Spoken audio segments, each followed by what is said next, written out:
এবছর 24-এ রাজ্যপালের ভাষণ হয়নি। 13 বছরে 12 বার হোম ডিপার্টমেন্টের বাজেট গিলোটিনে পাঠানো হয়েছে।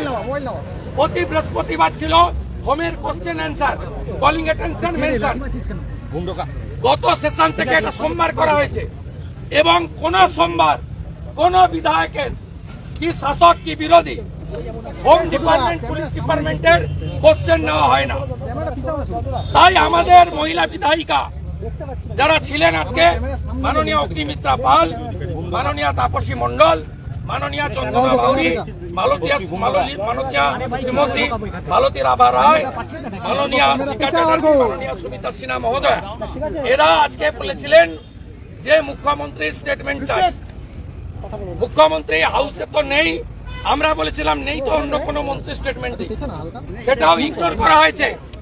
উল্টে চন্দ্রিমা ভট্টাচার্য মাননীয় মন্ত্রীকে দিয়ে বলালো হলো যে সরকার মহিলা নির্যাতনের বিষয়ে অত্যন্ত কঠিন এবং কঠোর, এমন কঠিন এবং কঠোর রামপুরহাটের বকটুই, হাঁসখালি, ময়নাগুড়ি সব ঘটনা সিবিআই কে দিতে হয় কোর্টকে। এমন ভাবে এই সরকার কঠিন এবং কঠোর। কোচবিহারে বিজেপির একজন মাইনরিটি নেত্রীকে 1.5 কিলোমিটার হাঁটানো হয়, মূল অভিযুক্ত গ্রেপ্তার হয় না।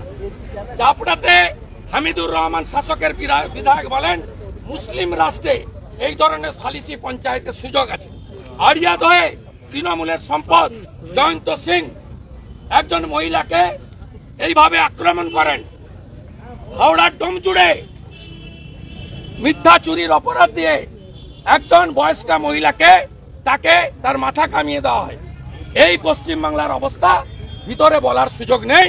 তাই আমাদের মহিলা বিধায়িকারা বিশেষ করে রাস্তায় বসে আপনাদের মাধ্যমে বাংলার জনগণকে জানাতে চাই যে এখনো যে অংশ তৃণমূলকে ভোট দেন তাদের কাছে জানাতে চাই যে আপনাদের কাছে লক্ষ্মীর ভান্ডারের 1000 টাকার মর্যাদা বেশি না মা বোনেদের নারীত্ব, সম্ভ্রম, ইজ্জত, সম্মান, অধিকার, আমি দেখতে পাচ্ছি না সেই মায়েদের সম্মান বেশি। যেখানে দুর্গা মাকে আমরা পূজা করি, বাংলাতে আমরা ভারত মা পিতা বলি না, ভারত মাতা বলি। সেই পশ্চিমবঙ্গে মহিলাদের অবস্থা দেখুন।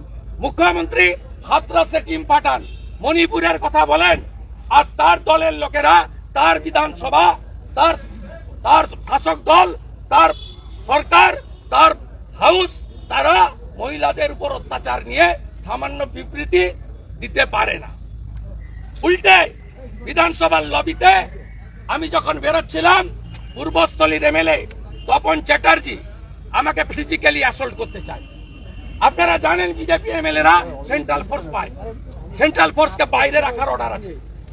আমি স্পিকার বিমান ব্যানার্জিকে বলছি, লিখে পাঠাচ্ছি এক্ষুনি, যে এই গেটের ভিতরে শুধু আমি নয়, আমার কোন বিজেপি এমএলএ যদি তার নিরাপত্তা, তার শারীরিক ভাবে কোনো ক্ষতি হয়, তার ভাড়ে বিমান ব্যানার্জির ঘাড়ে দায়িত্ব যাবে।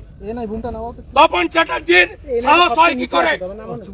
বিশাল লামা, নীলাদ্রি দানা, একাধিক বিধায়ক সাক্ষী, সাংবাদিকরা সাক্ষী। তিনি বিরোধী দলনেতাকে কার্যত ফিজিক্যালি টর্চার করার জন্য সেকেন্ড টাইম এগোলেন। একবার হাউসের ভিতর করেছেন, আজকে লবিতে করলেন। তাই আমাদের লড়াই চলছে, চলবে। স্লোগান নিরাপত্তা রক্ষী বাইরে পুলিশ দেখেছে সামনে, আপনারা আগে অধ্যক্ষ করবো গেটের ভিতরে। আজকে বিরোধী দল নেতাকে আক্রমণ করা হলো, আজকে বিধানসভায় বিরোধী দল নেতাকে আক্রমণ করা হলো।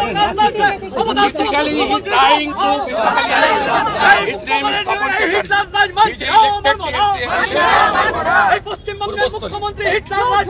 second time. Earlier he tried to physically assault me inside the house. Today yet again in front of media, in front of my colleague, he tried to push me.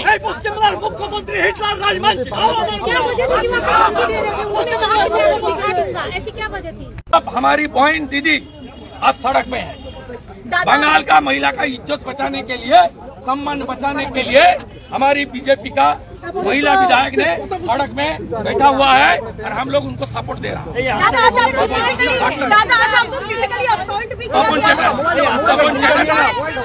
In lobby because speaker prevented central force in front of gate. I will write a letter to honorable speaker. If myself and other BJP MLA will physically assault, again the responsibility goes to honorable speaker Biman Banerjee. दादा आपकी security को भी अंदर allow नहीं No, no CFF. Only central force restricted in front of gate. State police allowed. ये दूसरा प्रदेश बना दिया। ममता ने पश्चिम बंगाल को भारत से निकाल दिया है। ममता बनर्जी पश्चिम बंगाल, यह स्टेट पुलिस में इजाजत है, सेंट्रल फोर्स का इजाजत नहीं है।